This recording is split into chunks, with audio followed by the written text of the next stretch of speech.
Brother Ramzy, to talk briefly about you. Have about 15 minutes, so we are constrained by time, but he'll try to present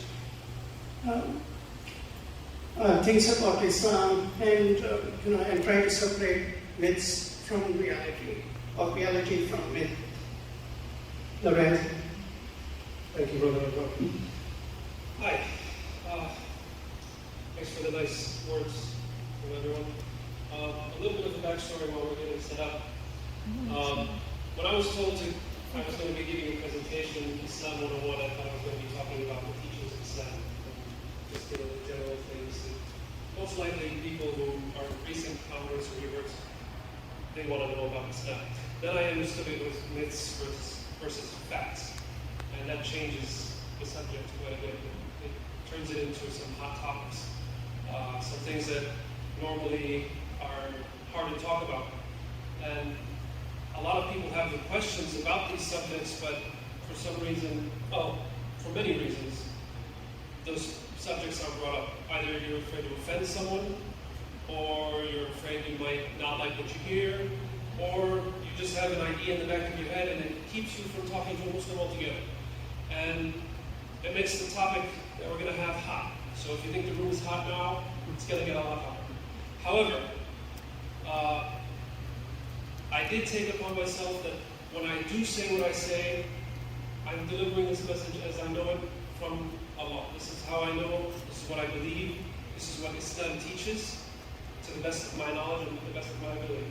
So, if I say anything correct, it's from the knowledge I've gained from Allah and Him allowing me to gain that knowledge. If I make a mistake, the mistake is my own. I'd start, while we're getting set up still, I wanted to translate what the Sheikh read earlier. He recited the first chapter of the Quran.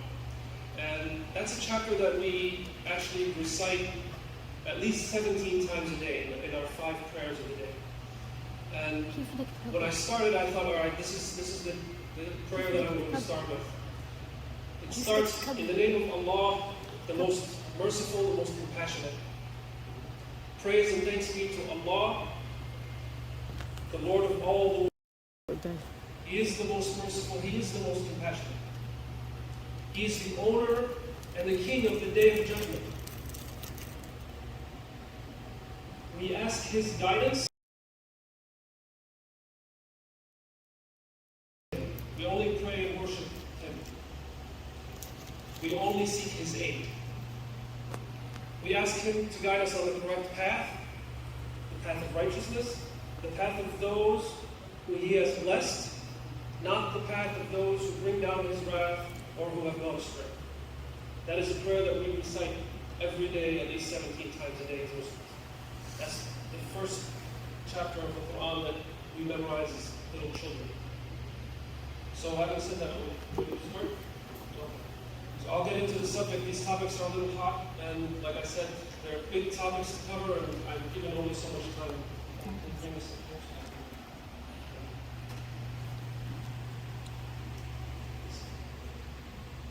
All right. So the topic is myth versus truth. You guys see it? All right. Is Islam an Eastern or an Arab religion? This is what we're going to be talking about. Now, go for a second, and let me just say a few phrases and see what pops into your head. All right? If I say Muslims, you get an image in your head. If I say rose petals, you get an image in your head. If I say Arabs, you get another image in your head. Now, rose petals has nothing to do with the topic. But Muslims and Arabs, did anybody get the same image? A lot of times that's the case. People see Muslims and they see Arabs exactly the same. They think Islam is meant for the Arabs, an Arab religion. It started in Arabia. So that's the first concept that you get. That's the first image that you get. Another thing is that you probably don't get the image of a suburban family. And you also don't get an image of a drive-by shooting.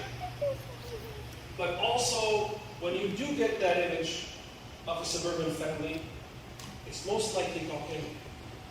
And when you do get the image of a drive-by shooting, it's most likely African American teens. Now, that doesn't mean that you're racist. It doesn't mean that you're prejudiced.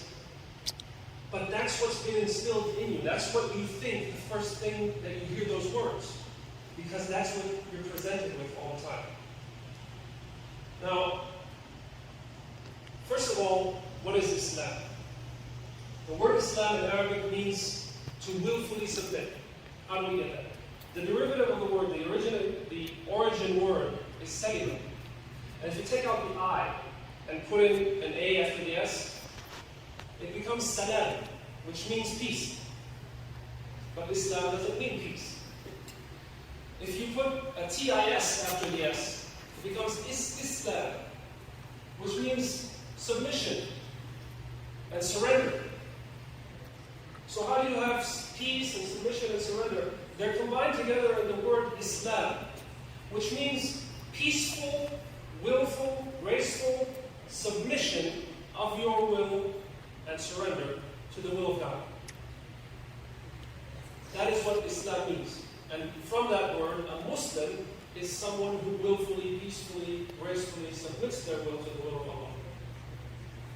Now, having given that definition of Islam, the willful submission, what religions did the prophets follow? And we're talking about the earlier prophets. Prophets like Abraham, prophets like Isaac and Jacob. This is before Israel was Israel. There was no name. This was the religion of Noah. They all willfully submitted their will to the will of their Creator. In fact, as the stories go on, we find that Moses willfully submitted his will to the will of the Creator. Jesus willfully submitted his will to the will of God. And he even claimed that in many of your own New Testaments. It's not my will, but the will of the Creator. We as Muslims, we go off of the Quran. We know that from the Quran. But even the New Testament declares that you have today. Now, where did Christianity and Judaism originate? Egypt and Jerusalem. Alright. Sorry, it's my first time actually presenting the PowerPoint presentation. I normally do it without anything. So Egypt and Jerusalem is where Christianity and Judaism originated from. And those are from the Middle East. So if Islam is going to be considered a Middle Eastern religion, having started in Mecca, well, so are Judaism and Christianity. They're as much Eastern as Islam is. But about that, how many Muslims are there in the world today? About 1 out of 4. Nearly 2 billion Muslims. Some studies put them slightly over, some slightly under. And there's 8 billion people in the world today. So 1/4 of the world is Muslim. But how many Arabs are there? It's quite a bit less than 500,000. Or sorry, 500,000. So percentage of Arabs to Muslims is anywhere from 17 to 20%. The idea that the Muslim world is all Arabs, and you can see that kind of in the map, is also very false.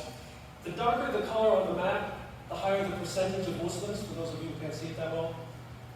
You can see it's really dark in the Middle East, which is mostly Arab, but you can also see that it's pretty dark in Central Asia, Southeast Asia, and then it starts to get slightly lighter and lighter as you go out, which is how Islam spread. So, the fact to say that Islam is an Eastern or an Arab religion, that's a myth. Islam is for everyone.